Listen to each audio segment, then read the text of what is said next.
President Joe Biden using his executive power to push a pro-abortion agenda. Despite the Supreme Court overturning Roe v. Wade this summer, Biden issuing Executive Order 14076, which protects access to abortion. And our next guest led 56 Republicans in rescinding that order, but President Biden then doubled down, issuing Executive Order 14079, securing access to reproductive health care order. For more on this, let's welcome in Georgia Congressman and member of the House Oversight Committee, Andrew Clyde. Great to have you on, Congressman. Good to see you.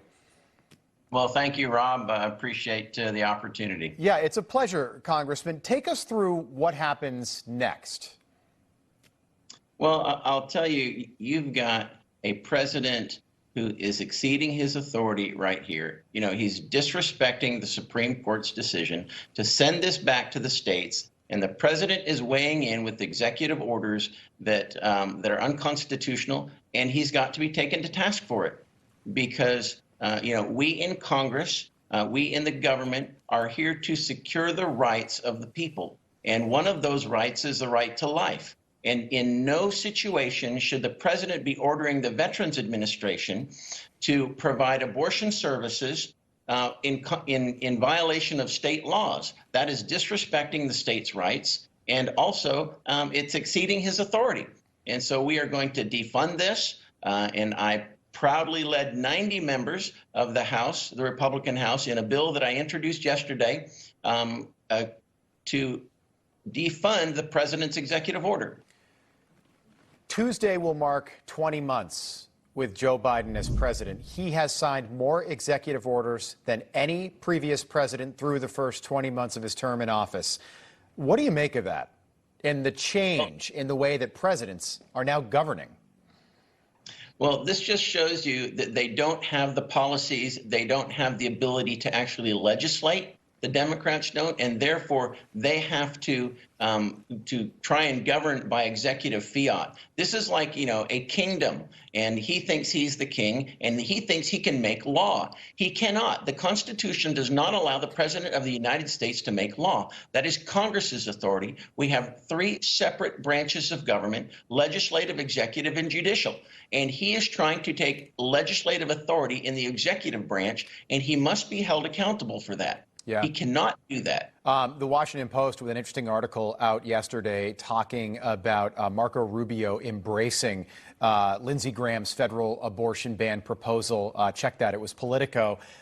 Basically, Lindsey Graham coming out on the same day that the administration is celebrating the Inflation Reduction Act that will not do anything but increase inflation and make it worse. Coming out with this about abortion, this seems to be hurting Republicans as we get closer to the midterms. What do you make of that? Well, I think what the American people are concerned about is inflation.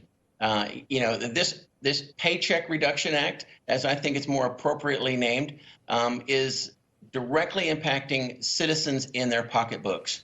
And in fact, the latest statistics I saw was that that the average American citizen is going to have to spend an extra $681 a month because of inflation. What we are seeing during the Biden administration, this incredible price hike in food, in energy, in rent, in just everything that you need to buy to live on a day-to-day basis has gone up in price. And if you think $681 a month, that's over $8,000 a year. That's 10, 15, 18% of most folks' of their pay, of their take-home pay, and that is incredible. Yeah, that's after-tax money. Think about how much money you have to earn to have that $8,000. Yeah, inflation at 8.3% is 5 times higher than it was when Joe Biden took office. Just quickly, about 30 seconds left. As you travel around the state of Georgia, as we get closer to the midterms, what are the biggest issues to voters there? It's inflation, inflation, inflation, inflation. And then you've got our southern border as well. The illegals coming across, the crime that's on the rise because of that. But it's inflation. Inflation is hitting people's pocketbooks, and it's driving the value of their paychecks downward. Pay increases are not keeping up, but it's inflation, and it's directly caused by the president's policies. All right, Congressman Andrew Clyde, we appreciate it. Good to see you again. Thank you. Thanks, Rob. Good to see you, too.